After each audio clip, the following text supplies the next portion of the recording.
മഞ്ചേശ്വരത്തും ഹൊസങ്കടിയിലും drainage ഇല്ലാത്തത് കാരണം പൊതുനിരത്തിലൂടെയാണ് മാലിന്യങ്ങൾ ഒഴുകുന്നത്. ഇതുമൂലം യാത്രക്കാരും വ്യാപാരികളും വൻ ദുരിതമാണ് അനുഭവിക്കുന്നത്. ഇതിനെതിരെ പലവട്ടം പരാതിപ്പെട്ടിട്ടും അധികൃതർ തിരിഞ്ഞു നോക്കിയില്ല. ഇതേ തുടർന്നാണ് മഞ്ചേശ്വരം വികസന സമിതിയുടെ നേതൃത്വത്തിൽ കൂവിലി സമരം സംഘടിപ്പിച്ചത്.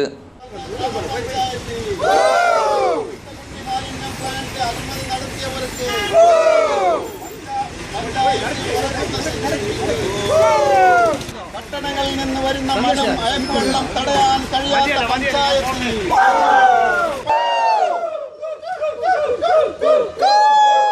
CPI ജില്ലാ സെക്രട്ടേറിയറ്റ് അംഗം വി രാജൻ ഉദ്ഘാടനം ചെയ്തു. മഞ്ചേശ്വരം പഞ്ചായത്തിന്റെ നിഷ്ക്രിയത്വത്തിനെതിരായി ഒരു പ്രത്യേക രീതിയിലുള്ള സമരം സംഘടിപ്പിച്ചിരിക്കുകയാണ്. നിങ്ങൾ ആര് കണ്ടുമുട്ടിയാലും മഞ്ചേശ്വരത്തുനിന്ന് പുറമേയുള്ള ഏതെങ്കിലും ഒരു വ്യക്തി വന്ന് നിങ്ങളെ കണ്ട് സംസാരിച്ചാൽ അവർ ചോദിക്കുന്ന ഒരു ചോദ്യമുണ്ട്: എന്തുകൊണ്ടാണ് മഞ്ചേശ്വരം ഇങ്ങനെയാണ്? ഹൊസങ്കടി പരിസരം ആകെ മാലിന്യവൽക്കരിക്കപ്പെട്ടിരിക്കുകയാണ്. 4 റോഡുകൾ സംഗമിക്കുന്ന ആ സ്ഥലത്ത് ആ റോഡിന് അനുബന്ധമായി നിർമ്മിപ്പിച്ചിരിക്കുന്ന ഡ്രെയിനേജുകൾ മൊത്തം ബ്ലോക്കായിരിക്കുകയാണ്. യാക്കൂബ് കുഞ്ചത്തൂർ ചടങ്ങിൽ അധ്യക്ഷത വഹിച്ചു.